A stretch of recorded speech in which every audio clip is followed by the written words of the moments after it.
Hello folks, my name is Draven. I am in the process of converting my traditional spray head sprinkler system into a drip irrigation system. And this is basically, I've done a lot of work already, and so some things that I've learned have not been documented, which is a shame. But while I've learned a great deal on the internet about what to do and how to do it, what I was not able to find is why do I use different heads in different locations. Why would I use a soaker hose here and a drip here and a spray there? And why would I use a half-inch drip versus a 2-gallon or a half-gallon drip versus a 2-gallon drip, etc., etc. So that's kind of what I'm doing with trial and error, and probably about 9/10 of trial and error is the error part, and that's where I learn everything from anyway. So the front yard I did all 1/4 inch drip irrigation. So on this back, because I have a huge area that I'm covering, and I call this my orchard, I have a huge area that I'm covering, I decided to try the 5/8 inch poly line because I can cut into it at any particular point and go, I want a sprinkler head here, and I want a little drip here, and I want a spray here, and I want a soaker here.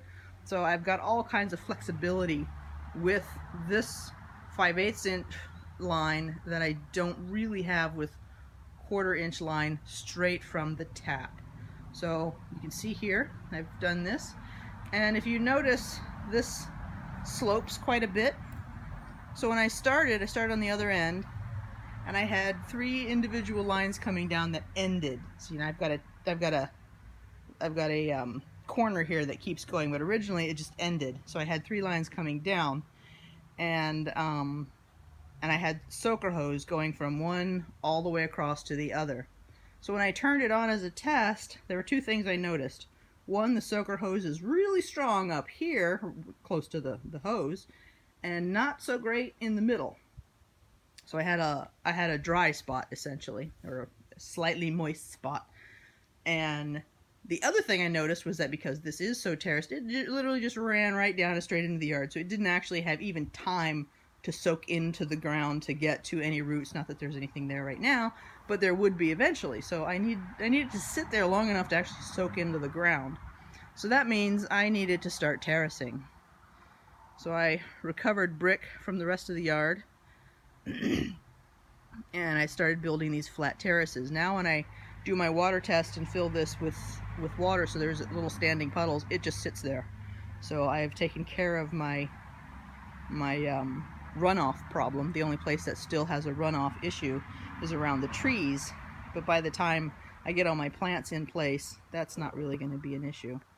So I learned that the straight down and ending is not the best way to go. Having really long lines of soaker hose, not the best way to go.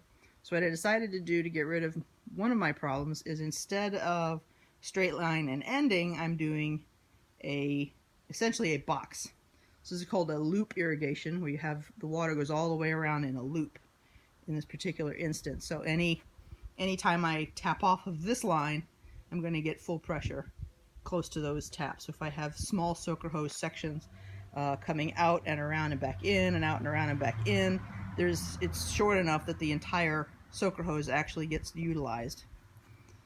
Now, I made an error on this particular one because it was my first one that I tried this with, and I went way too close to my retaining wall here, which means all my water is going to come close to the retaining wall, and I really don't want to do that. So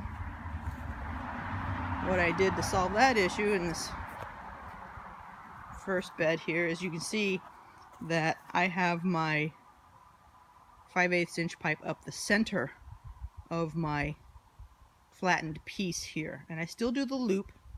So I've got that, and I've got my soaker hose just sitting there. It's not ready to be snapped in yet, but that's what I'm going to do. So I've got little soaker hose pieces, and it's going to go one way and it's going to go another, and it's going to fill this bed very nicely.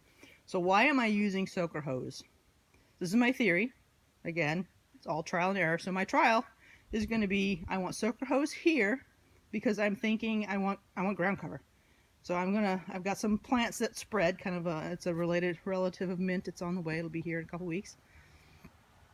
And so I'm going to plant it, and it's going to do what it's going to do. But because I'm not targeting one plant here, one plant there, I need water all over the place. But I don't want to be hosing down the thing. I don't want targeted water, but still indiscriminate water. So my solution to that was soaker hose. We'll see how that goes, but that's my idea here. You're in these flat beds, so all of these flat ones are going to be ground cover, and that one up there is going to be terraced ultimately, but I got to get the retaining wall built for the rest of it before I start terracing up there. So I still have plenty to work with here.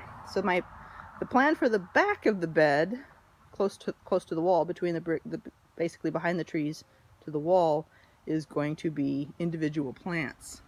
And those are going to have your 1/4 inch line feeding off from the 5/8 inch poly and into the plant. Now whether I use drip or spray, I'm not sure yet, we'll see. Okay, so there is why I'm using what I'm using in this particular case. I have more to go because it's a very long bed here. And one of the reasons I decided to run everybody together as a continuous piece is basically, I kind of figured, why would I take all this time and effort to isolate a hose head? I'll just run them all together, and that way leverage the power of all of that water from this entire line. And this is only half of the yard, because I got this same irrigation line covers the other side of the yard too, but it's in full sun, so I got different issues to contend with over there. This is basically woodland / shade. It's mostly shade all the time. So yeah. So there we go. And stay tuned for more updates as I learn more and figure things out. Again, my name is Draven. If you like this video, give it a thumbs up. And if you have any questions, let me know. I'm certainly by no means an expert, but every question helps me learn something. So feel free to ask. Thanks. Have a great day. Happy gardening.